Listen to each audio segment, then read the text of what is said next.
Hey guys, Carl here, Bohemian Nomad. I'm here with my little my mini Jesuses. Yeah, because Jesus had a good message, right? Snoobler, you're not Snoobler, you're Fred. How did Fredster? Yeah. So anyway, I was talking about being down yesterday. I'm not down anymore, but I did some stoic research. I don't know what you call it. Um, Talking about how Stoics dealt with their emotions. So I thought I'd share it with you.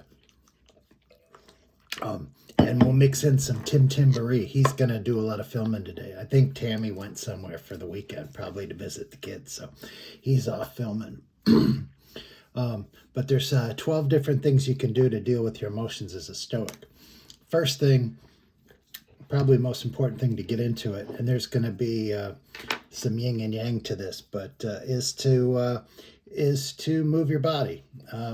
You know, not you don't have to exercise vigorously, but take a walk. Just get your body moving. The flow, the heart rate, the blood moving through the system. Show your body that you're in control and that you're taking care of it. Yeah. And that'll help you deal with your emotions. By moving, you stimulate your entire organism and you get everything going. And the next one is you want to be your own best friend. Yeah, imagine that you're the best friend you'd want to have. And what if you had a best friend that was going through exactly what you're going through, what your best friend would tell you and tell yourself because you're your best friend. It'll help you through it. You're going to have feelings. You can't just bottle them up and lock them away. They're going to come. Let them come. Let them wash over you. Embrace them. Take them in. Sometimes you're getting feelings because your body's detecting something you're not detecting. And so you want to listen to them, but you don't want to let them control you. Just like everything else. Someone might make you mad and you might want to hit them, but you control your body so you don't hit them, because you got to remember that you're rich in complexity and passions and emotions. Rich in them. You got like a ton of them. So you got to deal with them. You got to take them in, realize what's it going. The next one is try to be satisfied more, satisfied with what you have, satisfied with what you're doing. Too much of the time you can get overwhelmed in trying to get something that you don't have, something that somebody else has that you want. That's in your goal setting. You've set your goals. If you really want it, then you can accomplish it. But maybe you don't really want it. Maybe you just like the shininess of it. And you don't want to do the work that comes with it. Many things that you get, by the time you get them, the shininess is off of it because you had to work your way up there. Like walking through, being an attorney and walking through the thing and sitting at a counselor table. Thought it'd be really cool, but you're dealing in so much stress you don't appreciate that anymore. But when you're sitting back before your attorney watching your other attorney, the attorneys you worked for and stuff do it, you're like, wow, that's so cool. Being a truck driver, being up in the big seat in the big rig with the traffic and stuff, it's super cool. But now you're in traffic and there's cars zooming in and out, and you got the stress of it all, so you can't enjoy it. So you got to enjoy it. These guys would say, enjoy it. Yeah. And then take a view from above. Take a bird's eye view. Not just a bird's eye view. Take a skyscraper view. Take a view from the space shuttle and look down at yourself from the space shuttle and look at how, it's not to belittle you, but look at how insignificant you are. Look at how you're no different than Marcus Aurelius, or you're no different than the President of the United States. You're no different than anybody you perceive would be ultimately important, because all those people are going to die. All those people have died, and you're going to die. And you're feeling this stuff, and it's overwhelming, but in the big scheme of things, it's not really going to matter. So don't belittle the feeling that you're having, but realize that the feeling you're having will eventually be small and inconsequential. There's always a thing that, if it's not going to bother you or be a thing in 5 years, why you shouldn't spend more than 5 minutes on it. Yep. And then also by being satisfied more when you're reaching for something that takes steps to get there, that you don't just get there in one day. It takes years. It may take a lot of years. Be content in each step that you accomplish, and enjoy it. Enjoy going up that staircase. Don't just think, oh, when I get to the top, I'll enjoy it. No, enjoy it along the way. Yeah, and then that'll make it, when you get to the top, it'll be that much better. And don't be focused on what you don't have. I mean, for goal setting, that's important. You may want it, but then work your way to get it. Or realize that it's something that's shiny that you would like. It'd be nice, but you don't need it. You know when enough is enough. Yep. And just with the view from above, just remember that you're involved in something far greater than yourself. Everybody together is working on that. And then the next one is learn to suffer with others. It's by suffering with others that you enjoy your journey. Yep. And by suffering with others, it teaches you to form compassions that that are deeper than mere friendships, and that you don't fight battles alone. You fight battles together. You're among warriors. If you can go it alone and be out there by yourself, or you can be in a battle group with a shield wall. Yep. That's where you form your community with your brethren. Never face the darkness alone. Suffer with others. Yeah. Yep. And then don't be afraid to ask for help. That's the next one. Knowing when to ask for help. You're not always going to be able to make it on your own. You're going to need the help of others. And it doesn't belittle you to ask for help.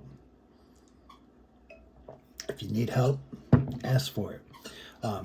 There's no warrior that's going toward the wall and then someone gets wounded that they don't help a comrade and pull them up and help them come with them. It'd be like, so what? You got wounded. Come on, let's go. Yep. Remember Forrest Gump? Yep. Sarasota Tim asks for help all the time. He got no problem with it. Yeah, I guess you can ask for help too much. Focus on your path. Remember that your strength is knowing your path. Your strength really isn't in knowing your total path. Your strength is going your path, and then the strength is resisting the temptations that take you off your path. You already set your goals. You know that that's where you're going. So you want to get there. And sidetracks to your path are not important. And then the next one is remember the impertinence of things. That you're just a visitor on this planet. And one day it's all going to be gone for you. It may not be this day. It may not be in the future. But that's Marcus Aurelius. So enjoy the day that you're in, because that's the only thing you really have. The past is gone and the future is yet to be determined. You live in the moment. That's when you got to do your stuff. Carpe diem, Marcus Aurelius. Embrace it, because it may be over soon. It may not, but this day is what you're in. And then Marcus Aurelius wants you to embrace the adversity. You're going to have adversity in your life. Yeah, you're going to have adversity in your life. Like that little guy just fell off. I hope he didn't get hurt. Yeah. And like my adversities, I guess I would say I don't like traffic. I don't like waiting in line. And I'm not a big fan of surly people. Those are my adversities. So when I come across traffic, or when I get to a point where I got to wait in line, I got to wait. or I meet surly people. Those are my opportunities to embrace the pain of what it feels like. If you don't like waiting in line, then you don't like queuing, then you know, and you embrace it, and you feel it, and you deal with it. Um, you know, we'd all like to sail on a sea with nothing but the rough seas. Dealing with the rough seas are what help you as a person, help you deal with adversity. It's tempting to dwell in the disappointment, but you don't want to. You want to embrace it, conquer it, and it'll make it a stronger, happier you. Sure it will. And then don't suppress your emotions. Let them come. Let them wash over you. If you're alone or feeling down, let it come. Embrace the darkness. Yeah, there's a reason for it. And Seneca went into that. And he's like, don't put your feelings in a box and throw away the key. It's not going to work. Let the feelings come out. Understand the cloud that's looming over you. Yeah, understand it. And it's okay to feel it. Feel it. The feeling it's going to make you stronger. And it's not asking your heart to be silent, but it's listening to your heart. Because the path is not about the suspension of the putting your feelings down. It's about the acceptance of your feeling and gaining the wisdom from it. And then here's the counter to seek stillness. Well, I just told you that you're supposed to go out and take a walk and get motion, but the seeking stillness is what you need to is to calm. This is for your mind. This isn't for your body. It's to calm your mind, harnessing the world around you that never stops. The world just keeps talking, and you need stillness. And that's the meditation where you focus on your breath. You get your bare feet and you put your bare feet on the ground so you're grounded in the earth. And you get your fingers together like I told you. And you focus on your breathing, and you just reach a deep calm. It's very nice. Yep. And then after that, you need to accept things as they are. I mean, you can't change everything. And you don't want to spend a whole lot of time, trying to change things. Things are as they are. Accept them as they are. Accept the beauty of the world as it is. And enjoy it. Yep. It's the unpredictability of it all that makes it beautiful. Yep. And then you got to recognize the hidden beauty of the chaos. Yeah. Seneca talked about how it's a river. Yeah. You're on a river. You can wear yourself out fighting against the current to get back to a past event, but that's no good. You're just going to wear yourself out. Or you can wear yourself out trying to get to a future event instead of enjoying getting there. Like becoming an attorney. You got to do this, you got to do that, you got to do this for years. And everybody just wants to be at the end. But it's the journey, Or float on the water to your journey, to your goals, and enjoy the journey. Enjoy the scenery along the way in the journey. Enjoy the people that you meet. Enjoy the things that happen, because you're going to look back at them and they're going to be in your memories, And if you enjoyed them while they were happening, the memory's going to be a lot better. Right, Fred? Yeah, enjoying Fred. Because I no longer have Monty. I got Fred now. And Fred is awesome. But Monty was awesome too. And I enjoy Fred the way he is. I don't want Fred to be Monty. Fred is Fred. He's completely different. So it's the love of fate. It's amara fati. That's the essence of it. So cherish each twist and turn along your journey. Yep. Anyway, so I focused on those principles yesterday, and I did those things, and I'm in a great place today. One of the things I did to get me out of my funk is my wife and I ate dinner at a bar, and we watched the hockey game, and it's nice. The Blackhawks won. They beat Toronto. I got a fan of Toronto in my comments, so I'm sorry, dude. But it was a great win. and next time we play, we'll have another one. We'll have another great battle. Yeah, and I enjoyed it. There was a high sticking thing, and I don't know. They must have spent 10 minutes, and everybody in the bar was like, "This definitely high sticking. What's there to look at?" And I'm like, "Yeah, you know, whatever." So anyway, it was fun watching the hockey game. You know, so you got to do you.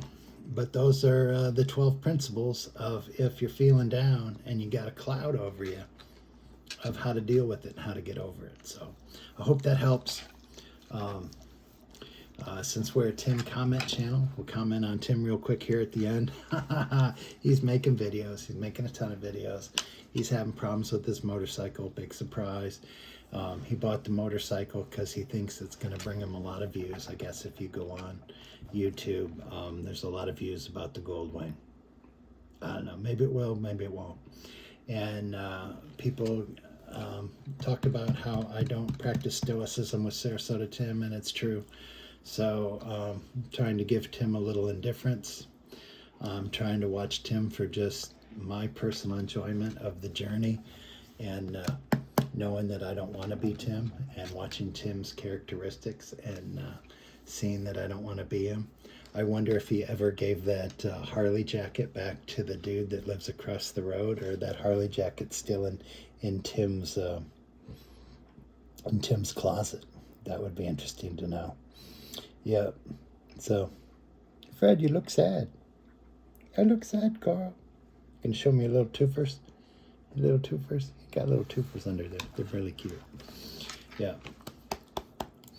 So, and then I know I saw where he is upset that his evening chat didn't upload till midnight, and then he's upset that I don't know, he's doing a morning chat, which I haven't watched all the way through because I wanted to do this video, hang out with the doggies before I go to work, and hang out with you guys and get a video in. That way I can have comments to answer while I'm doing my